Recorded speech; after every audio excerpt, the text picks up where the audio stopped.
मंडळी, श्रद्धा ज्ञान देते, नम्रता मान देते आणि योग्यता स्थान देते. पण तिन्ही जर एका व्यक्तीला मिळाली ना तर त्या व्यक्तीला दुनिया सन्मान देते. बरोबर ना?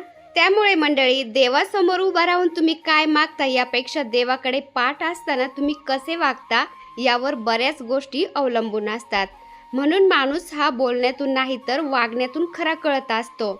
चांगले कर्म, चांगले विचार जर तुमच्या मनात असतील ना तर तुम्ही मंदिरात नाही गेलं तरी पण चालतं बरं का. पण तुमच्या हृदयातल्या मंदिरामध्ये जर अंधार असेल ना तर तुम्ही जगातल्या कुठल्याही मंदिरात कितीही दिवे लावलेत ना तरी त्याचा काहीच उपयोग होणार नाही.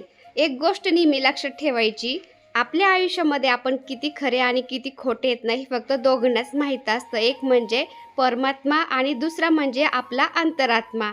त्यामुळे आपल्यातील दोनच गोष्टी कधीच संपून द्यायच्या नाही. पहिलं म्हणजे मनाचं बालपण आणि दुसरं म्हणजे अंतःकरणातील देवपण. हे संपलं की माणूस संपला म्हणायचं.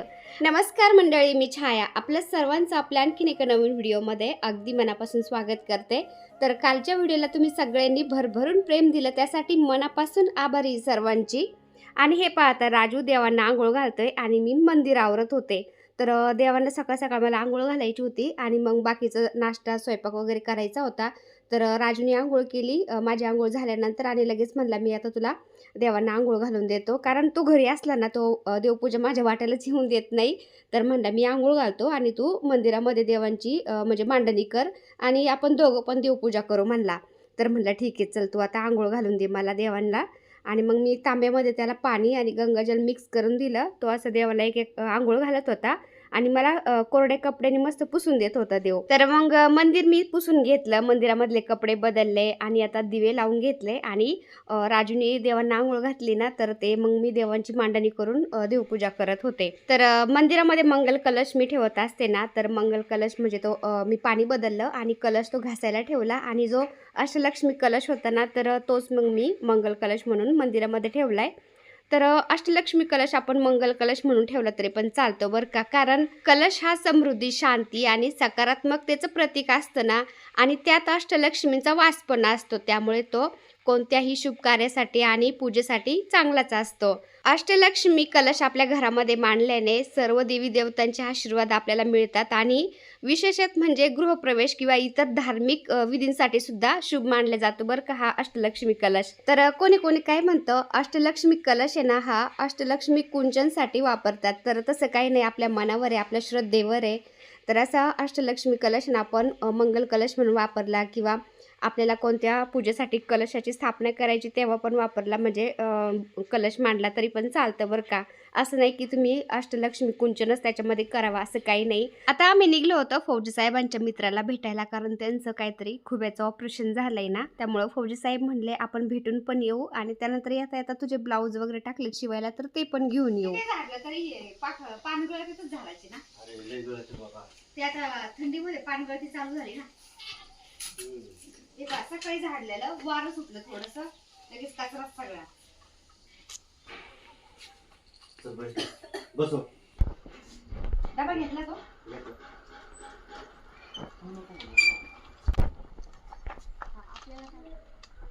ते चेरी ब्लॉसमचं झाड लावते ना काही उगन काही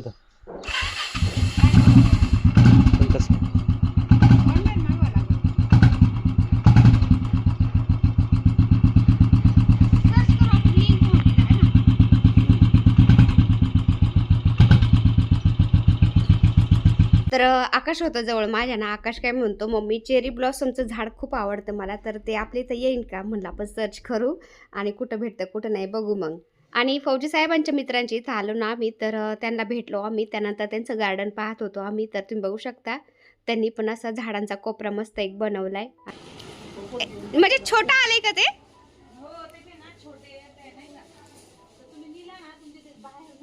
हो मग द्या गड्या आम्हाला. हे पा झाडे किती छान आहे. पोपट बघ ना पोपट. हो मिठू उडून नाही जायचं. ए मिठू थांबा थांबा. तो आता अनोळखी दिसलं ना घाबरन तो.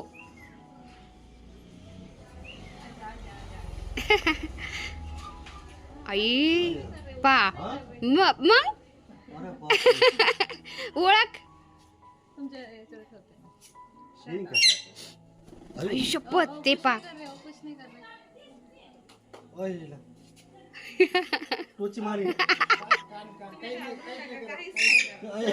ते घाबरते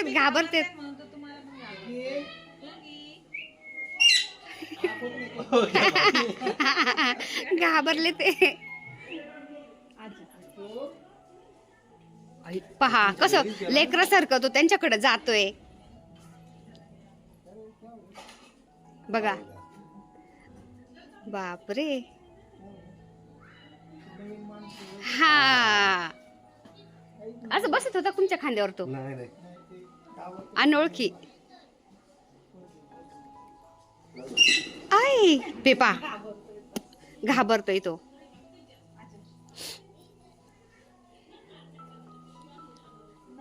बघा लगेच हातावर चढतोय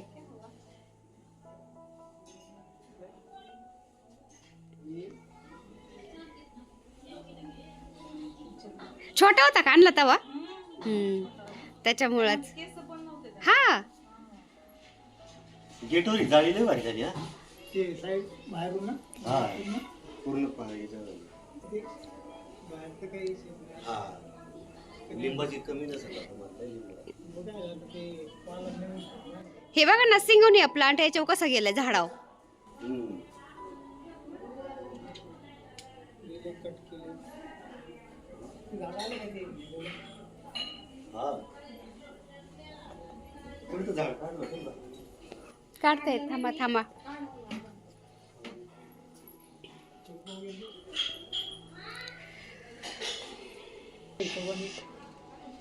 आमचं यांच्या दुखण्यामुळे ना एवढं होत होतं तर हे पा मंडळी फौजी साहेब झाडाची चोरी करतात आता पण इथं खूप छान आहे मोठं होतं हे हळद आहे हो हो तुमचीच आहे ती हळद ना लय पांगण आतून बांधली असं हो 4 महिन्यापूर्वी म्हणले होते बरं मला हो ते काय आलं पावसाळ्यात इथले घे मेजर बोट हे ओके खालचे मुळे पण इथे हे तुम्हाला कोणतं झाड आहे हे म्हणजे हे ना खूप पांगतं हे आपल्याला हँगिंग बकेट मध्ये लावा हो हँगिंग मध्ये पण छान आहे. वाव भारी आहे ना बस झालं एकदम दाट लावलं ना भारी अजून तुम्हाला ते हे तुमचीच आणलं होतं आम्ही हो पांढरी जास्वंदी ती नाही का? तिन्ही नाही 3-4 काड्या मिक्स दिल्या हो सगळ्या कलरच्या ती लिली आहे ना कोपऱ्यात ठेवली त्याच्यामुळे ते थोडस हे झाली बरं का अलीकडे ठेवायची थोडीशी एवढ्या याच्यात जरा लक्षात जात नाही पाहुणे ना घ्या ना त्यातलं पण कुंडी घ्या साईडला मग काढा वाटत झाडं घ्यायचे त्यांचे पण त्यांना पण झाडं आणून द्यायच्या नाही काय नका निवांत देऊ आम्ही झाड न्यायला त्याला कधी मना केलं आपण हा तुमचं तसं काय नाही हे पा कसे झाडं चोरीत येत हळूहळू ते सगळंच उचलून ये अरे आणलं ना फिरून नीचे दबा ते आहे का काढून घ्या मेजर मग हे पा काय माणूस आहे मध्ये व्यवस्थित निघन ना हो. एवढा झाडात जीव त्या काय सांगायचं तर हे पा फौजी साहेब त्यांच्या मित्राच्या इथं म्हणजे दिनदहाडे चोरी करत होते बरं का झाडांची तर एका कुंडीमध्ये ते भरपूर रोपं होते ना त्याच्यातले त्यांनी 1-1 2-2 असे रोपं काढून घेतले म्हणजे ज्या प्रकारचे झाडं आपल्या इथं नाही आहेत ना तर ते झाडं त्यांनी घेतले मग तिथून निघलो आम्ही त्यानंतर आले मी ब्लाऊज घ्यायला तर इथं भूषणनगरमध्येच झेंडे चौकाजवळच हे संकल्प बुटीक आहे ना तर इथं मी ब्लाऊज शिवायला टाकत असते खूप छान शिवतात त्या ताई तर साड्या पिको फॉल झाल्या होत्या त्या साड्या घेतल्या पण ब्लाऊज शिवून नव्हते झाले म्हणलं नंतर येईन घ्यायला आता त्यानंतर आलो आम्ही कपड्याच्या दुकानामध्ये कारण त्या दिवशी आम्ही हॉस्पिटलमध्ये जाताना कार्पेट मला आवडलं ना तर ते घेऊन ठेवलं होतं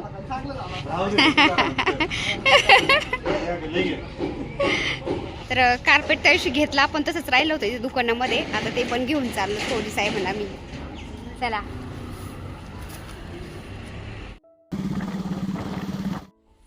तर हे पाहता साड्या टाकल्या होत्या पिको फॉलला साड्या ब्लाऊज आणि कार्पेट घेतलं होतं ते तसंच राहिलं होतं दुकानामध्ये ते पण तर घेऊन आलो होतो आम्ही आता आणि फौजी साहेबांच्या मित्रांना पण आम्ही भेटायला गेलो त्यांचं ऑपरेशन झालंय तर फौजी साहेबांनी आणले त्यांची इथून झाडं चोरून चोरून म्हणजे त्यांची झाडं आहेत ना तर आपली त्याची झाडं नाहीत ना त्यांची इथून त्या झाडाच्या कटिंग वगैरे घेऊन आलो किती झाडं असली ना तरी कमीच पडत येत आम्हाला आहे ना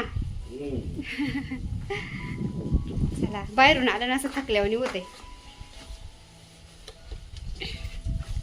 चला आता बाकीचं काम पडलंय तेवढं आवरून घेतो. उघडे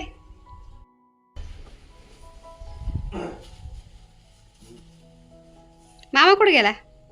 वरती आहेत का? तू काय करत होता?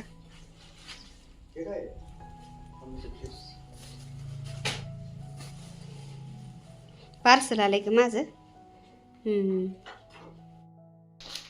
तर हे पा फ्लिपकार्टवरून ड्रेस मागवला होता मी, ओपन करते. तर मी ना कधी असं ऑनलाईन कपडे ड्रेस कधीच मागवत नाही बरं का. कारण एकदा काय झालं, मी ड्रेस मागवला ऑनलाईन आणि त्या ड्रेसचं सूत पण चांगलं नव्हतं आणि त्याची साईज पण चुकीची आली होती. तर हा ड्रेस मी फ्लिपकार्टवर पाहिला ना तर मला आवडला, त्याचा कलर पण आणि कॉटनचाही. म्हणलं चला मागून पाहू, आवडला तर ठेवला, नाही आवडला तर पाठीमागं देता येईल.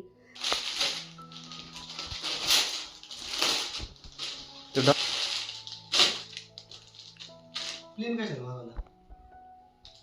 डिझाईन वर मागवायचं. सूत चांगले किती वाजला? 476. तर ताईंनो हा ड्रेस मी ओपन करून पाहिला ना तर तुम्ही बघू शकता त्याचा कलर पण छान आहे, साईडने थोडीशी डिझाईन आहे आणि दोन्हीकडून छोटे छोटे पॉकेट पण येतं. तर आपण असं मोबाईल वगैरे पण ठेवू शकतो. तर डेली यूजसाठी हा ड्रेस एकदम कम्फर्टेबल घालायला मस्त आहे आणि त्याच्याबरोबर असं प्लाझोसारखी पॅन्ट पण आलेली आहे. तर कॉटनचं सूत आहे, एकदम मस्त आहे, मला खूप आवडला ड्रेस. तर तुम्हाला पण हवा असेल तर त्याची लिंक मी डिस्क्रिप्शनमध्ये देते. आणि पाठीमागं मी नगरवरून 2 ड्रेस आणले होते ना, एवढे महाग लागले होते ना ताईनो, त्याच्यापेक्षा हा ड्रेस एवढा स्वस्त लागला ना. 450 काय येतं आहे, तर 450 फुल ड्रेस आला आहे बरं का. तर ड्रेस पाहिला मी, त्यानंतर लागले स्वयंपाकाला. आता पीठ मळते आणि मेथीची भाजी करते, कारण राजूने रात्री मेथीची भाजी निसून ठेवली होती. आता मी पीठ मळत होते आणि राजू लसूण सोलत होता मेथीच्या भाजीसाठी. तर लसूण आहे ना आम्ही बराचसा आधीच असं सोलून ठेवायचो, पण बऱ्याचशा ताई बोलल्या की लसूण सोलून नको ठेवत जाऊ आणि सोलून ठेवला तरी पण फ्रीजमध्ये नको ठेवत जाऊ. तर मी आता ते फ्रीजमध्ये पण नाही ठेवत आणि लसूण सोलून पण नाही ठेवत. जेव्हा लसूण लागतोय तेव्हा मला राजू सोलून देतो किंवा असं थोडंसं चुरगळला ना तो गावरान लसणाच्या म्हणजे टरपले पटकन निघून जातात.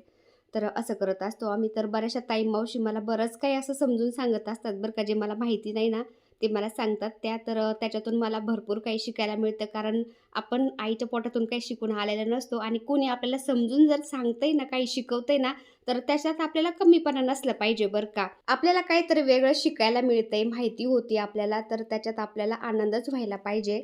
तर असं आहे, मला तुमच्याकडून भरपूर काही शिकायला मिळतं. तर एक मी 6 कप्प्याचा डबा घेतलेला आहे ना, त्याच्यामध्ये मी लिंबू, हिरव्या मिरच्या, कोथिंबीर, लसण वगैरे असं फ्रीजमध्ये ठेवायचं. तर मला भरपूर ताईंनी कमेंटच्या माध्यमातून सांगितलं पण होतं की त्या डब्यामध्ये तू लिंबू, हिरवी मिरची, लसण वगैरे एकत्र नको ठेवत जाऊ. तर त्याच्यामध्ये मी आता लिंबू, हिरव्या मिरच्या एकत्र ठेवतच नाही आणि लसण तर मी सोलून ठेवतच नाही आता.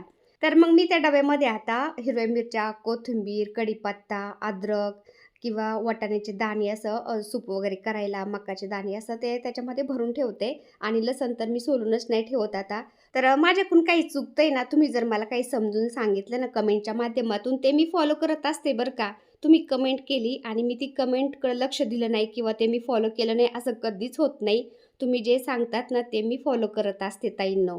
तर हे पहा बोलता बोलता माझी मेथीची भाजी पण झाली, मंद आचेवरती मी ठेवली थोडी शिजायला आणि आता चपात्या करून घेते. चपात्या झाल्या की मग सगळे आम्ही जेवण करू, थोडासा आराम करू, त्यानंतर मग झाले बाकीचे कामं चालू, आपलं गार्डनचं वगैरे काही ना काही काम चालूच राहतं असं आहे. तर चला आजचा पण छोटासा व्हिडिओ मी इथं सेंड करते. व्हिडिओ आवडला असेल तर एक लाईक नक्की करत जाता येईल. चॅनलवर नवीन असाल तर प्लीज आपल्या चॅनलला सबस्क्राईब पण करा. चला तर भेटूया पुन्हा अशाच एका नवीन व्हिडिओबरोबर. तोपर्यंत बाय बाय. सर्वांना श्री स्वामी समर्थ.